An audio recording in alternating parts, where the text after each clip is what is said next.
Don't you love it when things are both easier and more affordable? Like when the rain washes your car for you. Or like when you save up to 10% by bundling your renters and auto insurance with USAA. Bundle with USAA and start saving. Get a quote today. Waiting for the best deals? Spring Black Friday savings are here. Shop early access now at Blinds.com and save big on new custom window treatments. Blinds.com makes upgrading your window treatments easy with free virtual consultations, free samples sent to your door, and professional measure and installation services. Plus, you always get Blinds.com's 100% satisfaction guarantee. Shop Blinds.com's Spring Black Friday early access now. Save up to 40% with minimum purchase, plus a free measure. Rules and restrictions may apply. So good, so good, so good. Great gifts for mom? We've got them. And they're up to 60% off at Nordstrom Rack stores now. You know they have Marc Jacobs? Gotta show mom some love. That is so good. Snag amazing deals on Mother's Day gifts from Barefoot Dreams, Kate Spade New York, and more. Great brands, great prices. That's why you rack.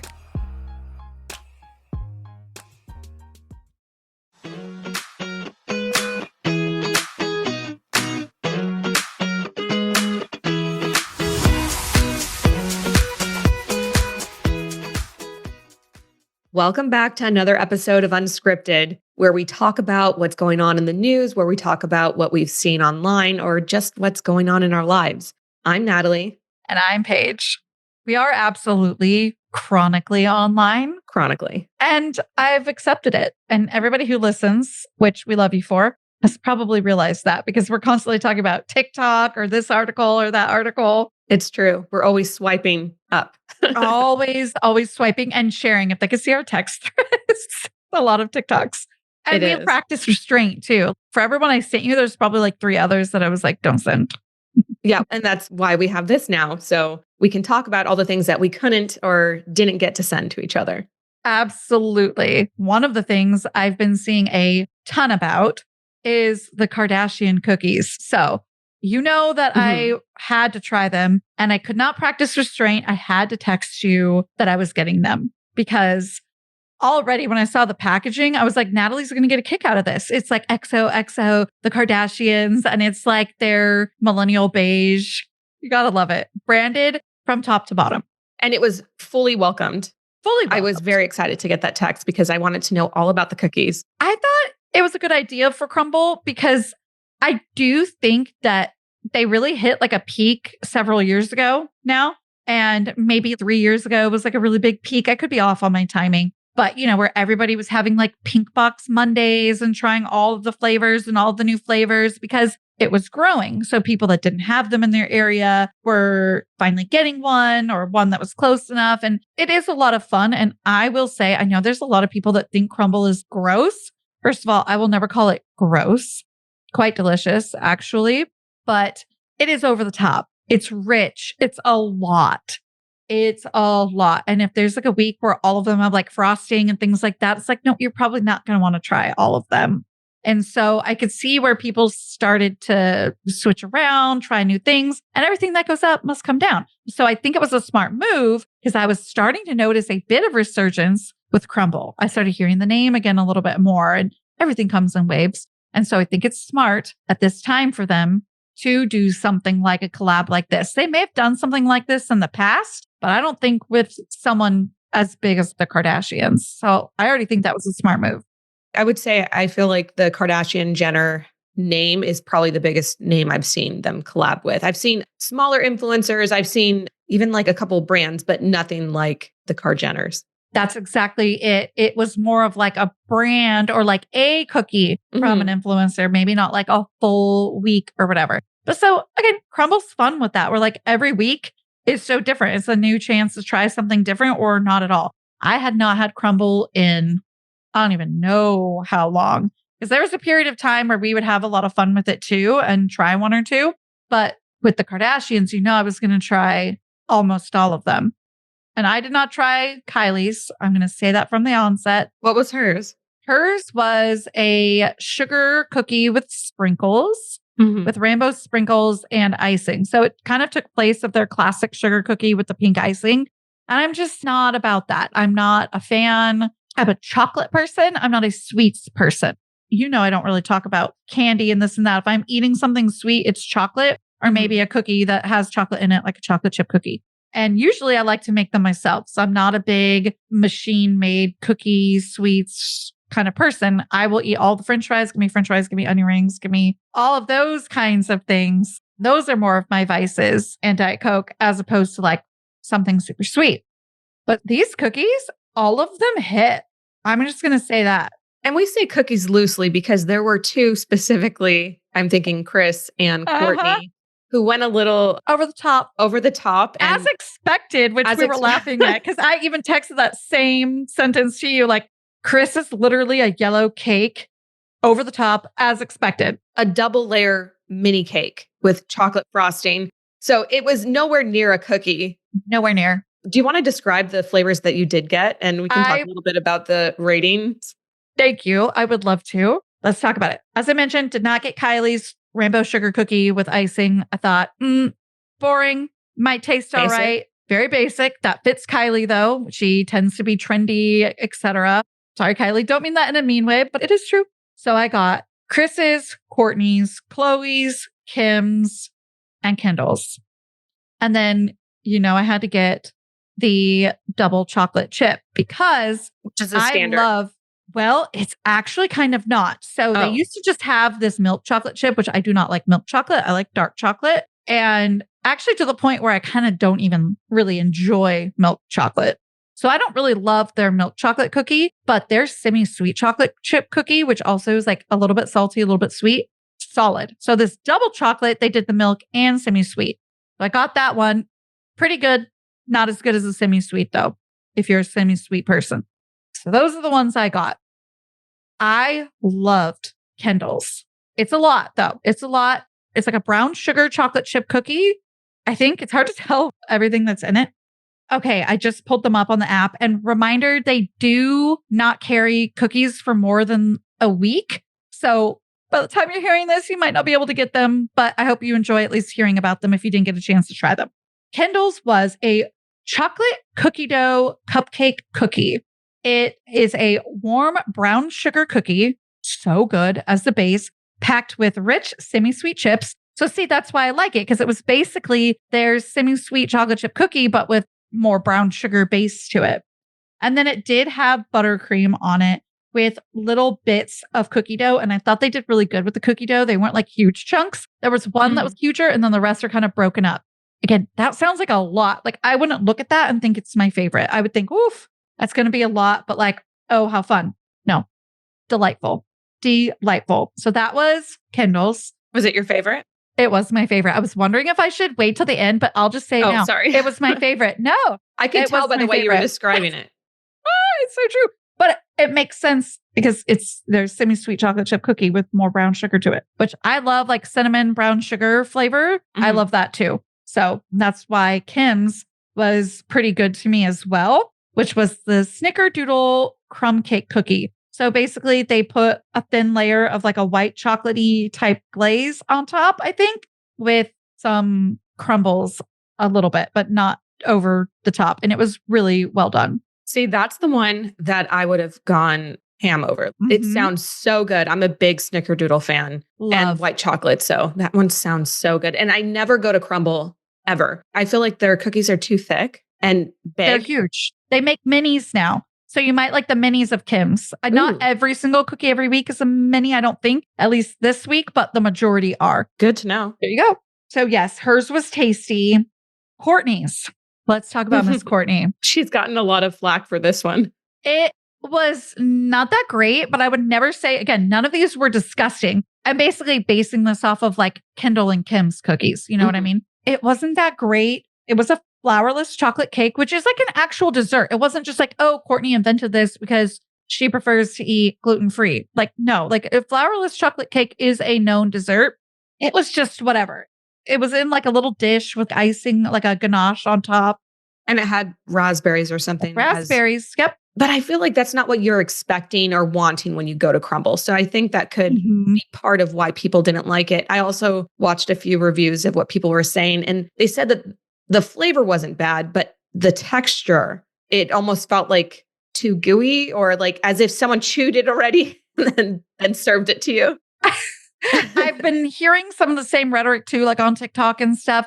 I think since I had a large period of my life being gluten-free, and I still prefer to eat as low gluten as possible just for my autoimmune condition, I didn't have any issues with texture. I think I'm just really used to things not being made with gluten. But gluten does do really important things for baked goods. So I could see where people could get turned off, especially if they're not used to it or don't like gluten-free stuff. Tim was at Aldi the other day and he found Aldi brand gluten-free brownies. And obviously, because I'm gluten-free or low gluten as well, he got them and we tried them. And literally, you can't even tell that there's no gluten in them. Mm-hmm. They're gluten-free, nut-free, lactose-free. They're not flavor-free, though. I think they're very flavorful and they taste delicious. So if anyone has an Aldi near them, check those out. Ooh, I kind of wish I had an Aldi near me. I do not. I do appreciate and like to support that because just because you're going to go allergen free or really low allergen, that does not mean it doesn't need to taste good. And there are so many ways to do it. But kudos to Courtney for including that and making sure that people had that option and showing that part of her that like, hey, I do stand by these choices that I make. I think that's cool. It felt very true to her too. It was so true to her, which is just a Courtney thing. She's very unforgiving. I love that. Now, Chloe's is pretty tasty too. It's what you call a skillet cookie, which I kind of like the vibe of that. Like a little skillet cookie, kind of like an old fashioned style where you could put it in one of those little mini cast iron things that you see like a lot of egg dishes or whatever in. That's what it reminded me of. So I loved that vibe. The icing on top is kind of a lot because it's kind of like 2 big scoops of what you would think look like ice cream. Cause like at like say a restaurant or something, it would probably be icing. Like, oh, I'm thinking Pizookie. Yep. Yeah. Like BJ's, they serve it just in like a cookie in a skillet topped with ice cream. And it kind of looks like that. That's exactly the vibe she was going for. Delicious cookie, very brownie-esque. So it's like a brownie, but with some icing on top. And again, that's the thing with Crumbl is you really do get a gut ache. Like I texted you, didn't I? After having a bite of every single one, I was like, gut ache though. And it's true, but it was fun and delicious. And then that brings us to Miss Kris.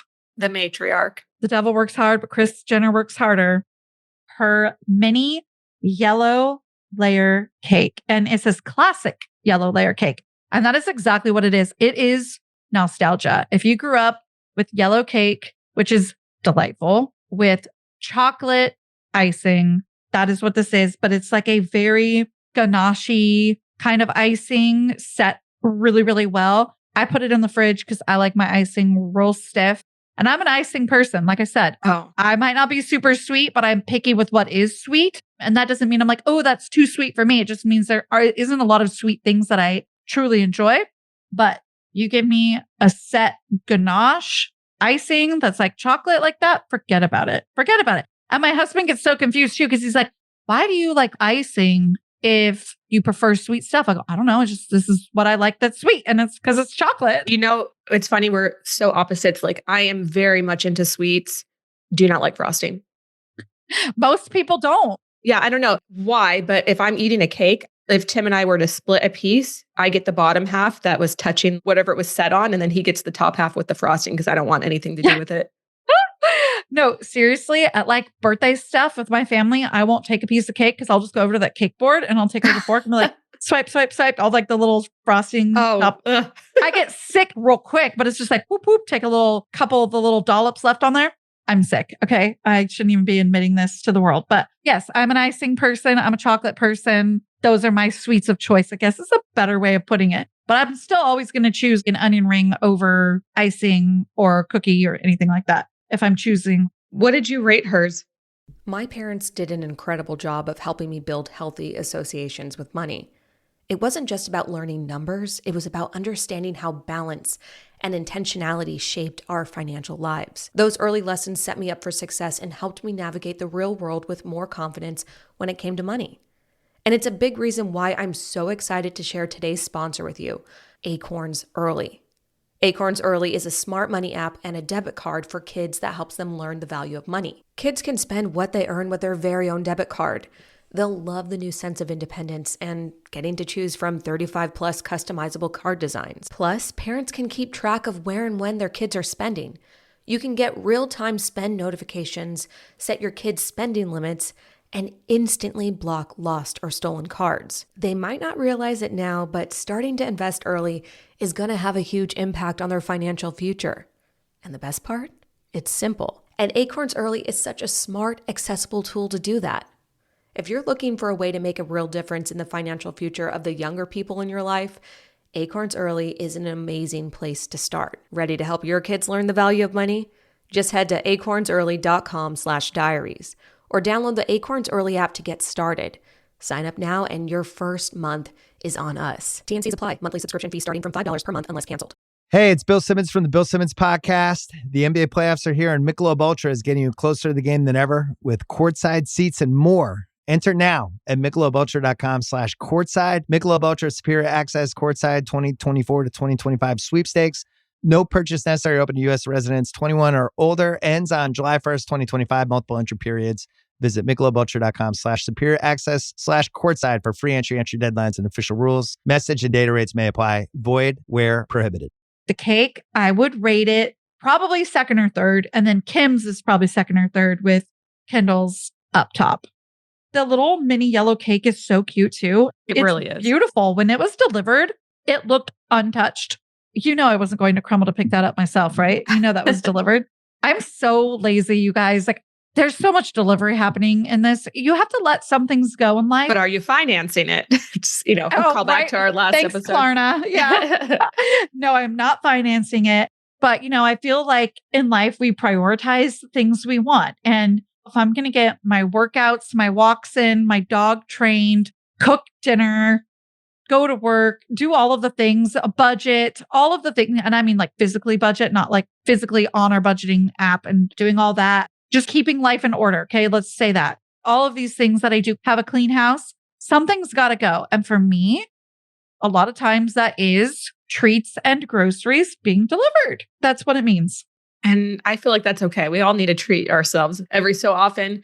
Bless all delivery drivers, by the way, which I mentioned in another episode that I have done. I have done that for supplement in certain time. Something that I wasn't expecting to bring up, but now that we're talking about the Kardashian-Jenner family, at least loosely, is I haven't been keeping up with the Kardashian show, but I do get clips on my social media because I'm a little interested. I'm not so interested where I'm watching every week, but I like to see what they're doing. I like to see where they're going. I like to see what they're wearing. I'm behind as well, so we're in the same boat there. But what I did notice in the few clips that I've gotten is that they have been in a couple of episodes now eating McDonald's. And I want to say the first season of The Kardashians that was released on Hulu, there was a big move and push for them drinking Coke. And you would see a can or a bottle of Coke on the table whenever they were eating. And diet or regular. Correct. And it turned out that they were being sponsored by Coke. Sure. I'm seeing that move with McDonald's. And I have to wonder if they have this down low agreement or sponsorship deal with McDonald's. I'm sorry, those women are not eating McDonald's. No. You don't spend that much money perfecting your figure through surgery and workouts and whatever other means that they do to get to where they're physically at to eat McDonald's. No. You want to know what they're doing? They're doing private chefs. They're doing like, what's that one? It's like super expensive for a week. I swear it's like $300 a week. Sakara. It's very health focused, health conscious, really high quality, nutrient dense stuff. And it's very expensive. And I know that there's a lot of influencers and stuff that's what they do for their meal preps if they don't want to meal prep themselves. I'm sure they're on that or something very similar. So just seeing them munch on McDonald's French fries or whatever they have laid out in front of them from their McDonald's order, it just feels so inauthentic and they are doing it for the money.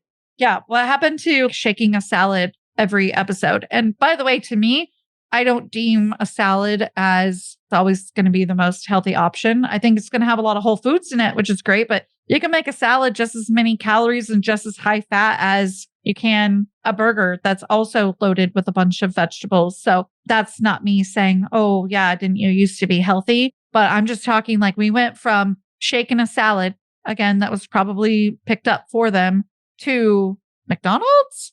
I don't think so. It doesn't fit. And I agree with you, doesn't feel very genuine. It stands out. And that to me is making me feel like it's performative. It's performative, of course, but also not too long. I think we really are going to see things shake up. And listen, we're podcasters. We do ad reads. We're transparent because when we do an ad read, you know it's an ad read.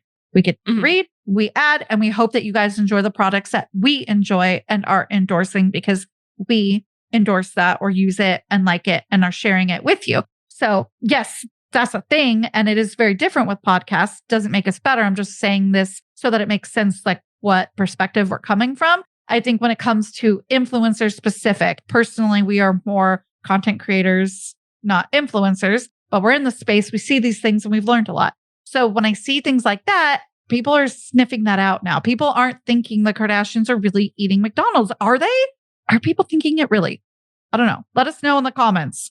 No, I'm not. And I think this goes back to the whole conversation we had with Lana Del Rey being investigated for not disclosing her partnership with Skims. And it's interesting that if this is a true partnership with McDonald's, that they aren't disclosing it because they obviously know what happens when you don't. But when you are worth that much money, there is this mindset of, we'll just pay the fine because it is so minimal compared to what we are getting paid to promote it. Anyway, I feel like we can wrap it up on the Kardashians right there. I did have some other influencer news that I thought was interesting that you might find interesting as well. We've talked about it a little bit, but there's this influencer. She was on Too Hot to Handle a couple years ago. It's a Netflix dating show. Named Francesca Farago. And I know her. Of course, we both watched it. So she's very popular on TikTok. And I was scrolling the other day and a video of hers popped up because I do follow her. And she was saying that she had been noticing a lot of Hailey Bieber hate TikToks pop up. And there's this specific trend where people are basically suggesting that Hailey Bieber is a stalker. And that's the reason that she is now married to Justin Bieber. Which is so sad. This is like actual marriage, like life-changing event. Like even if it's coming from a place out of trauma or not making great decisions, you're still making a decision to get married and change your life that way. And he's very religious. So to him, Justin, and so is Hailey, they're not just making the decision very lightly, getting married under a creator that they take very, very personally and seriously. And they have a child now. She's a new mom. So this is an established family. They've been married for several years. I don't want to give a number out because I don't know off the top of my head. Yeah. And I would also like to touch on the fact that stalking isn't funny. We've talked to stalking survivors on the podcast. We know how traumatic and life-changing it can be. This isn't something that should be taken lightheartedly. So the fact that there is this trend going around, it's a little bit icky in a couple different ways. But according to Francesca, someone approached her and offered her a large sum of money to participate in the trend. Immediately, I want to know how much. Right. And she said that she could post the receipts, but people probably wouldn't believe them because those are things that you can fudge. But she did apparently reach out to Hailey and send her the evidence of whoever this person is reaching out to her, sent her. Wow. And I just think it's so interesting that there's a ton of influencers that did accept the money and are jumping on this trend for a large sum of money to tear down this girl. At least it makes me wonder, is not necessarily Selena Gomez, but her team behind this, because she is doing a lot of PR right now for her new album. And her relationship within that album. Right. And so she's starting to get this renewed sense of like, oh, Selena Gomez is that girl. So she's looking really good. And at the same time, Hailey Bieber is being torn down and looked at as some creeper. And so it makes me wonder, is her team behind this? I mean, listen, I am not a Hailey Bieber fan, in all honesty. Okay. She isn't necessarily for me, but I don't look at her and go, oh my gosh, she's awful. Like, I've made her sourdough pizza. It's delicious.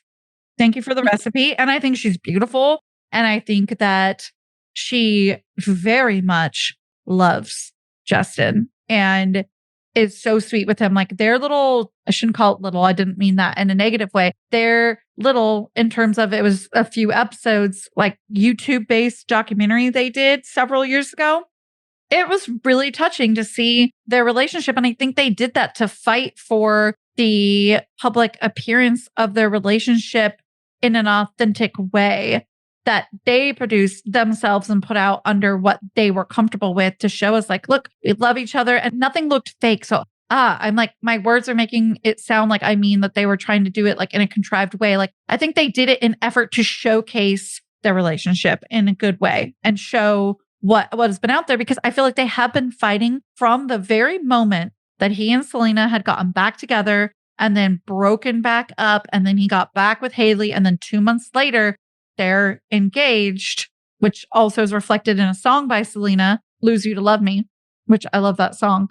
And I am a Selena fan, so I don't want to believe anything negative to her, but I do think that Justin and Hailey have been fighting for the public version of their relationship, which every relationship, which zero are perfect, does deserve privacy. So what we know should just be like the public version of what they're comfortable putting out there about their private lives. Does this make sense? I feel like I'm rambling. It makes perfect sense. And it is a little ironic that I just saw paparazzi photos of them at Coachella. Oh, sure. The pictures were of Hailey driving this, I want to say 3-row golf cart, and Justin Bieber and a bunch of his friends are sitting in the back seat, and she's basically chauffeuring them around. And I did read the comments, and a lot of them were like, may this love never find me or my friends or my enemies, because publicly it seems that she almost has a parental nurturing aspect of Justin in the relationship. And like, he obviously needs that and it works for them. I don't know. I feel like they have a lot going against them right now. And it's so sad to see that no matter what they do, everything is so critiqued and judged, inspected under a microscope. So even me, even though I had seen the Francesca video of her saying, oh, there are creators being paid to participate in this trend. And then I went and saw those paparazzi photos of her driving him around like the passenger princess he apparently is. It was pretty funny. And it made me wonder too, like they're not helping the dialogue. Right. Part of me is giggling and laughing because I have a few friends that I could think about, like if their guy is just like enjoying a day, like you as a couple are enjoying a day out with their buddies. There's like a funny cuteness of that to me as well. But I think you're right. It's so easy to see one snapshot of one moment. You don't know what he's done for her on a wine night with her friends. Now, listen, do I think anything? Maybe, probably not. But you just don't know. Like if it's any couple, you don't know what he's done for her on like a wine night. Like I said, like maybe he is picking her up and doing some similar things with all the girls, like giggling in the background, like, oh, Justin, blah, blah, blah, blah. We don't know. And so it's hard to judge. And Coachella really does seem more of his element. Obviously, we've seen photos throughout the years, even the last decade of Hailey attending, but he's the music artist. Maybe he's performing. I don't know. Maybe he has friends that are performing. And maybe she doesn't want to be in the party mood and she would rather be the one driving and making sure that they're getting wherever they're going safely. So I totally agree. You never know what's going on between a couple behind closed doors. Nobody knows the true depths of a relationship unless you're the two people in that relationship. But I just thought it was so funny to see that video, scroll, and then see the photos. And it was just like, this is not helping. Yeah, because it isn't. Again, when I'm talking about that public version of your relationship, it's unfortunate, but in your line of work, which did come with a massive amount of money, you are paying a cost at certain things. And that means, unfortunately, when you're out of your house at a big event like Coachella, you have to think of things like that. You just kind of do, or you got to be willing to take it. And I do think for the most part, Hailey does seem to take it with a lot of grace. Oh, she does. Yeah, I think she does. I do want to give her credit there. And I think Selena has, at least in the outward performance for in many ways too, but right, like we have a song, but so does Justin, has so many songs about Selena, and their lines are very clear that it's about them. Like if you're a nerd like me and you know some of the things about the relationship, you can hear the lines like 2 months you replaced us, like I mentioned earlier. Just literally, like you can track it like so quickly. As you're talking about Selena and this semi-new relationship she has with Benny Blanco. Oh, yeah. And even comparing that to Hailey and Justin, I'm not like a super big fan of either. Like, I'm obviously very aware of them. They're huge names, and how can you not be aware?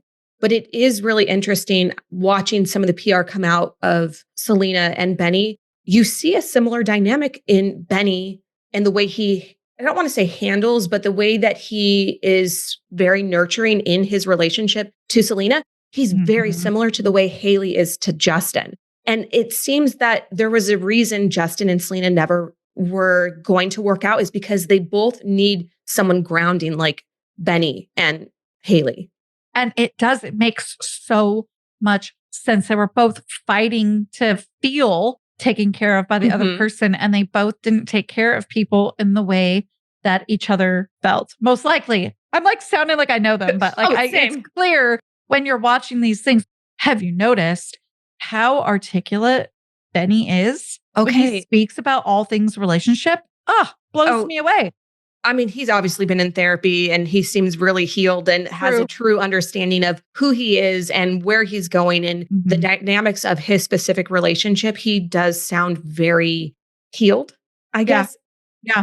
And seeing him interact with Selena is really interesting. I did see a clip of them and they were filming to record a promo for something, and he introduces himself. She goes to speak and there's a pause. And he looks at her because he knows that she has another line coming up. And then she kind of gets a little flustered and says, I told you I wouldn't be able to remember, because she has some brain fog for either the medication or whatever medical. Lupus and all of that. Yeah. Right. It's up and down. In that moment, instead of getting upset, instead of saying something, he just puts his hand on her knee and they sit with it for a minute. And it's like, it's okay. Like, I'm here. It's not a big deal that you didn't remember. Yeah. And I don't think Justin would have done that for her. And I think that is such a Hailey thing to do that to Justin as well. I've seen paparazzi photos of them out and about, and Justin's literally breaking down on a curbside in public, and she's the one holding him. And so it's very obvious that these two childhood actors, I don't know if it has anything to, or not actors, but child celebrities that were able to make that transition to adulthood celebrity, they obviously need a little bit more love and care, and partners that they ended up with that they're either married to or engaged to are able to offer them. Yeah. I have a few concerns about Benny and Selena's relationship. Oh, tell me. I think it's great. I think they're happy. I do. I'm not trying to discount that. When I was watching Hot Ones, where they like try the spicy, really creative type of interview. Show. It is. It's so interesting, right? Sean Evans is literally one of the best interviewers ever. Yes. I really believe that. The cheeky part of it, which is like trying wings and like as they go up in Scoville meter, if you will, like their heat meter, it really doesn't take away from the interview and getting to know whatever it is they're there to talk about. And Benny and Selena did it. You should totally watch it if you haven't seen it. No, I've seen clips. Have you seen it? Okay. And I noticed Selena was probably being this, like, no pun intended, honestly, the spiciest version of herself I've ever seen. And it was kind of towards him. And so I'm like, I'm hoping that he's not a bit of a punching bag. 'Cause I know she was spicy with Justin. I do know that. I've seen that video where she throws the bag down at the airport in like Jamaica or where Bahamas, wherever they were. And she gets out of the van first and she was rushing into the airport, like throws her bag down on the floor and like looks out the doors. And then Justin is with a group of people kind of like walking behind. And I'm not saying that she is awful or abusive or anything like that at all. But I hope I'm just not like seeing repeated patterns, right? Where she gets heated and she sort of takes it out. Yes. And then it's like, he's going to get tired of that. Right. Yeah. He could get exhausted. But it sounds like with both of them have tools from therapy probably. And this is like 20 years later, right? That I think that they can kind of get through some things a little differently. Maybe it's 15 years later, but same. I definitely did catch on to that. And I did notice that she was a little bit snippy with him. And it's not just that interview. She has been like that in a couple of other interviews as well.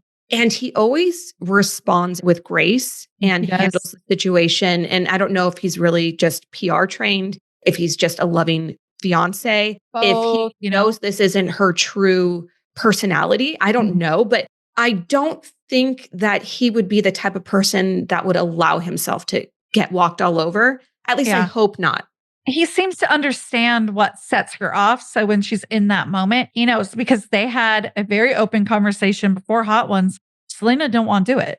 Mm-hmm. She was very nervous. You can kind of feel it with her responses. So maybe that was where that sassiness was coming from. Right. So she was already set off. And as somebody with anxiety, when your anxiety is up, you just don't have a lot of bandwidth to handle things. So then it looks like a spiral or a sass or whatever. I mean, ask my husband.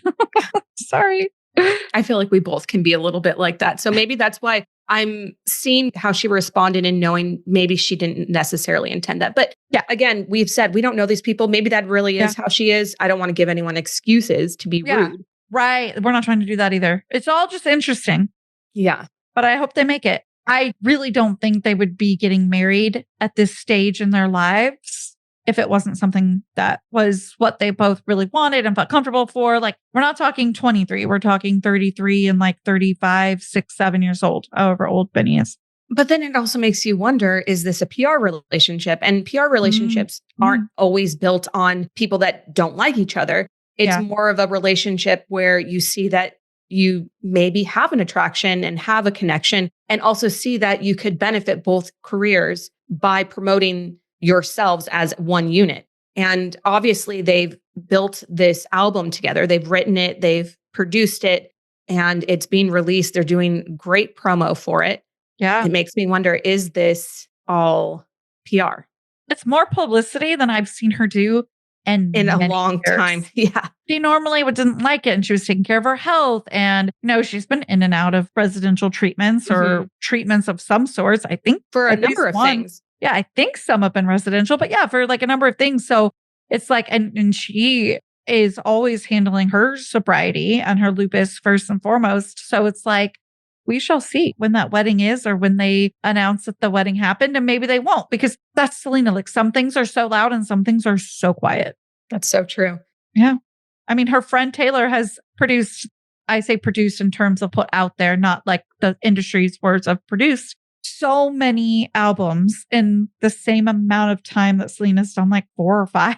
So she takes her time with things. She's very intentional. In Selena's defense, acknowledged that she has built $1 billion beauty empire. Yep. In that time. So while she hasn't been releasing albums with such speed and regularity, she has been working on other endeavors. Absolutely. And that, again, that just goes to show that what works for one might not work for the other. And again, I think that Selena and Taylor are both very intentional. Like, Taylor intentionally hasn't done a beauty or a skincare line, and Selena did go down that route. So yeah. And it seems to fit, doesn't it? Like, I don't want a Taylor makeup. I don't. It really fits. And it makes me wonder, as you're bringing up Taylor Swift, I know we're trying to wrap up here, but as I always do, the fact that you brought up Taylor Swift reminds me of that conversation we did have when she initially started dating Travis Kelce. Was this a PR relationship? Perhaps Selena saw the magnitude that pairing had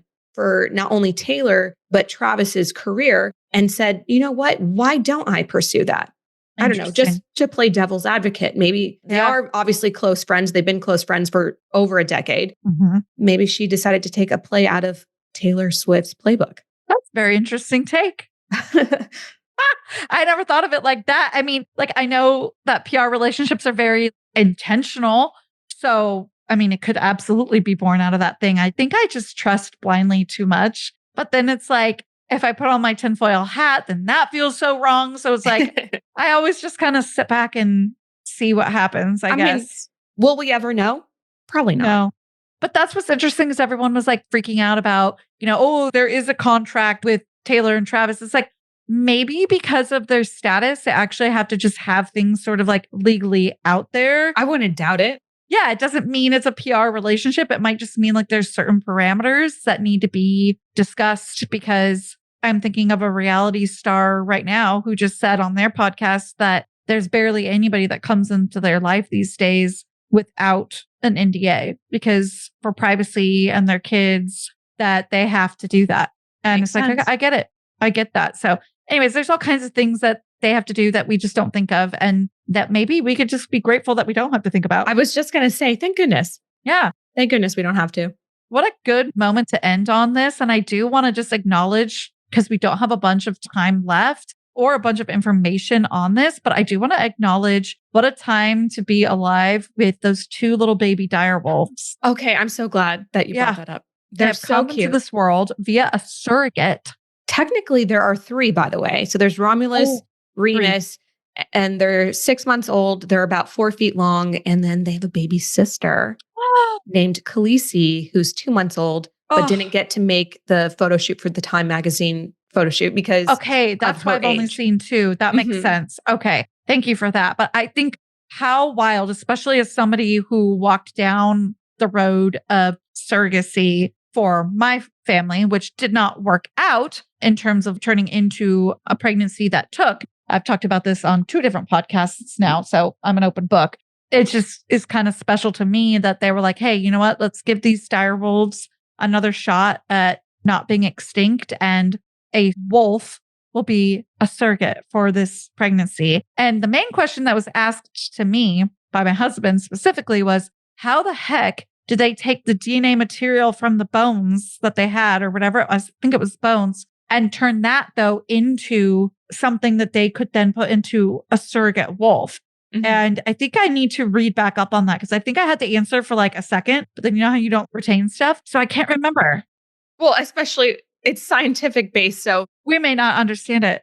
It's not our expertise. Right. I will say though, I think I read that it's been something like 10,000 years since a dire wolf has walked the earth. So it's been a significant amount of time. What a time to be alive, like you said. What a time to be alive, and how intriguing to me what this may turn into for the animal kingdom that we live amongst. Because I know this is a big deal. It's surrogacy. It's not something that's just going to happen, but it's like there are so many like rhinos that are endangered and so many different animals on the endangered list and that have also recently gone extinct. There are foxes that like only have a few left, plenty of wolves that only have a few left. And so it's really incredible what this may mean.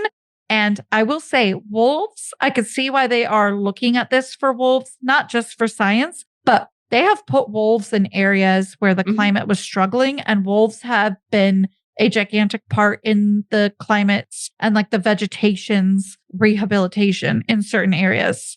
They just released a group of wolves in California a couple months ago. So this is an active effort on their part. Yeah. But I'm kind of cracking up because the dialogue that you brought up of what could this mean for other species, I did see an article title that suggested or questioned whether or not this would mean a real life Jurassic Park situation. So with dinosaurs, it already kind of is. If you think about it, dire wolves are tens of thousands of years old. Like, it kind of already is, right? And they're aloof. They do not like humans. I think we kind of need them to not like humans personally.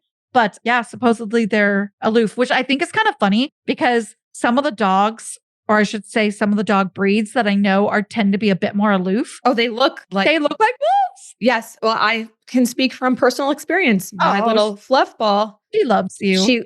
She does. I mean, she's literally guarding my door right now, but she does have a more aloof personality than, say, my golden retriever. So they definitely, whether or not they're closely related, they have similar personality traits. So true. And just so interesting to me. I'm that kind of science person, though. I'm very interested in it, even though I didn't study it extensively.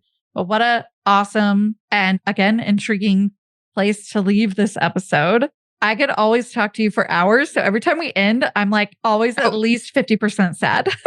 Well, and then if we're honest with our listeners, we probably do end up speaking quite a bit afterwards as well. So it happens. Before and after it happens. But sometimes we like actually have life junk to do. So that happens too. As always, thanks for listening and being here this week for another episode of Unscripted. And we will see you on Thursday for a regular true crime episode. Bye. The search for truth never ends. Introducing June's Journey, a hidden object mobile game with a captivating story. Connect with friends, explore the roaring 20s, and enjoy thrilling activities and challenges while supporting environmental causes. After 7 years, the adventure continues with our immersive travels feature. Explore distant cultures and engage in exciting experiences. There's always something new to discover. Are you ready? Download June's Journey now on Android or iOS.